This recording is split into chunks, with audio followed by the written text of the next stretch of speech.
Hello, and welcome to Miss Pam Reads. Today we are reading Ick and Crud, Ick's Bleh Day. Words by Wiley, Blevins. Pictures by Jim Paillot. Ick and Crud, Ick's Bleh Day by Wiley Blevins. Illustrated by Jim Paillot. Oh, there's a table of contents. All right. First is fun in the mud. Meet our characters, Crud, Ick, Miss Puffy, and Bob. Fun in the mud. What's wrong, Ick? Asked Crud. I'm feeling bleh, said Ick. Bleh? Asked Crud. Yes, said Ick. Sad, bad, bored. Oh, said Crud. Then we need to fix that. You need to feel good like me, buddy. Thought Ick. It would be great to feel like Crud. Let me think of a way to cheer you up, said Crud. Would you like a dog bone? No, said Ick. I would not like a dog bone. Would you like to chase a squirrel? Asked Crud. No, said Ick. I would not like to chase a squirrel. Would you like to see me dance? Asked Crud. No, said Ick. I would not like to see you dance. No one would. Well, then what about some ice cream? Asked Crud. Ick sat up. I think I would like that, he said. Then let's get some, said Crud. Ick and Crud set off for the one place that always had ice cream, the park. They raced through their yard, jumped over the fence, and landed in Mrs. Martin's yard. Splat! Mud flew everywhere. This is not ice cream, said Ick, but it is gooey and fun. Do you feel less bleh now? Asked Crud. Ick shook his head. Only a little. Then let's keep going, said Crud. Just then, something moved above them. The two froze. I will if you will, whispered Ick. Ick and Crud slowly looked up. Miss Puffy sat on the fence. Her tail flipped from side to side. She licked her paws like they were lollipops. You two are disgusting, she purred. We're what? Asked Ick. Disgust. Oh, never mind, said Miss Puffy. How will you two ever get clean like me? Maybe it will rain again, said Ick. Crud looked up at the now clear blue sky. Or maybe not, he said. Miss Puffy lifted her head.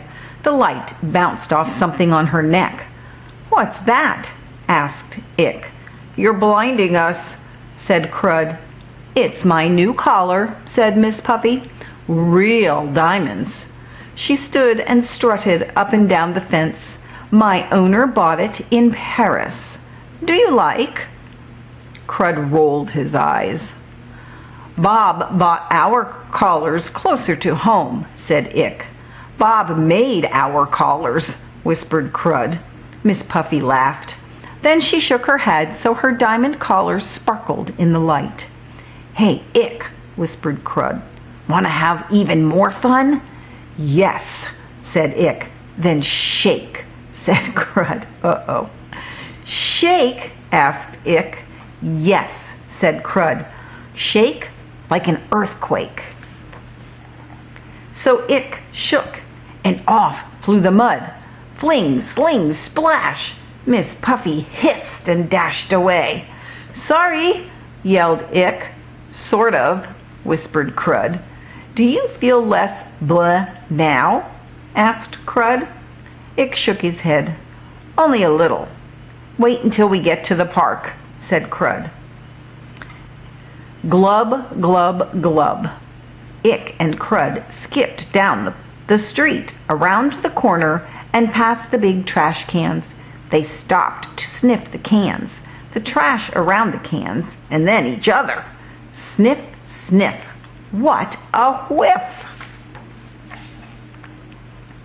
When they were finished sniffing, they ran down another street, around another corner, and into the park. They both skidded to a stop. Crud looked all around. "Where is it?" he asked. "Where is what?" asked Ick. "The big pink truck," said Crud, "with all the ice cream." "It's not here," said Ick. "What do we do now? I still feel bleh." Crud stopped to think, which is easier to do when you have an ice cream in your belly. "I've got it," said Crud. "Would you like to play with Bob?" "Okay," said Ick. "It's fun to play with Bob." "How do you play Bob again?" "I give an order," said Crud, "and you do what I say." No, it's not. They're not saying, "Would you like to play with Bob?" They're saying, "Would you like to play Bob?" Okay. Okay, it's fun to play Bob. How do you play Bob again? "I give an order," said Crud, "and you do what I say." So Bob is their owner. "That is fun," said Ick. "Okay," said Crud. He put a stick in his mouth and tossed it away. "Fetch!" yelled Crud.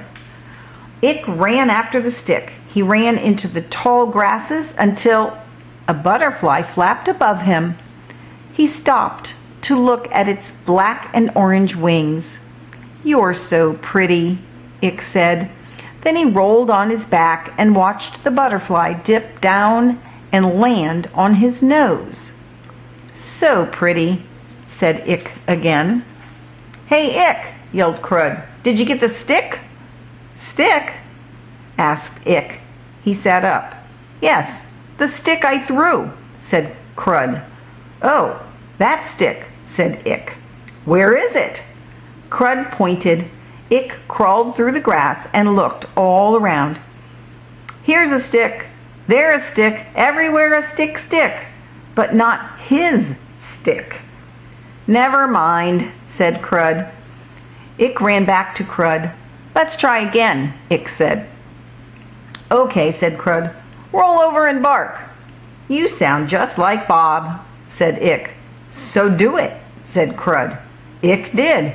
He rolled to the right, then he rolled to the left. He rolled and rolled and rolled until he rolled right down the hill. And he rolled and rolled and rolled until he stopped at the edge of a small pond. Croak, croak, croak. "What was that?" asked Ick. Crud ran to him. Croak, croak, ribbit. Two eyes popped out of the water. "A monster!" yelled Ick. Ick jumped on Crud's back. "Get off!" said Crud. Crud swayed back and forth and back and side to side and up and down. Splat! The two fell into the pond. Glub, glub, glub. Ick popped out of the water. Croak! A frog jumped on his head. "Goodbye, frog," said Ick. "You're so pretty and nothing like a monster." Then Crud popped out of the water. Ribbit! A frog sat on his face. He peeled it off. "Well, at least we're clean now," said Ick. "And," asked Crud, "do you feel less bleh?" Ick shook his head. "Only a little."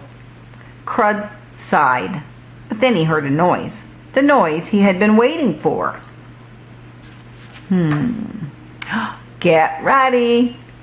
"Do you hear that ding-dong, ding-a-gong?" asked Crud. "Yes," said Ick. "What is it?" "It's the ice cream truck's bell," said Crud. "Run!"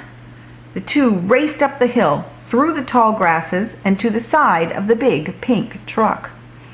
A tall, thin man handed out ice cream cones, big ones, little ones, and ones with sprinkles. But he didn't give Ick and Crud one.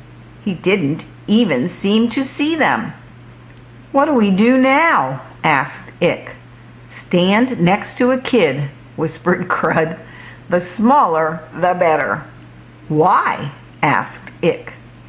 "They are the first ones to drop their cones," said Crud. "Then what?" asked Ick. "Then you lick like your tongue is on fire." "Got it," said Ick. "My tongue is ready." Ick scooted over to a short kid. Ick looked up.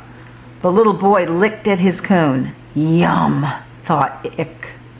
"Double yum," thought Crud, and he barked louder than he meant to. The frightened kid dropped his cone. "Wah! Get it!" yelled Crud. Ick dove for the cone, his tongue ready for the licking. "Wah!" Ick grabbed the cone in his mouth and looked up at the little boy. "Oh no," thought Ick. "He feels more bleh than me now." Instead of woofing down the cone, Ick handed it to the boy. The kid grabbed the cone, and went back to licking. The tall, thin man poked his head out of the truck to see what all the crying was about. He spotted Ick and Crud. "Scram!" he yelled. "Run!" said Crud. The two raced around the big pink truck, behind the long park benches, along the bike path, and onto the sidewalk. They skidded to a stop. "Sorry about the ice cream," said Crud. "Not me," said Ick. "No?" asked Crud. "No," said Ick. "I no longer feel bleh. Now I feel like Ick." "Like Ick?" asked Crud. "Yes," said Ick. "I feel like myself again." "Great," said Crud. "Then let's go home, buddy." And off they went, sniff, sniff, sniffing, all the way home. The end. Thank you for joining me for Miss PM Reads. Remember to subscribe to the channel so you'll get an update when a new story posts. Bye.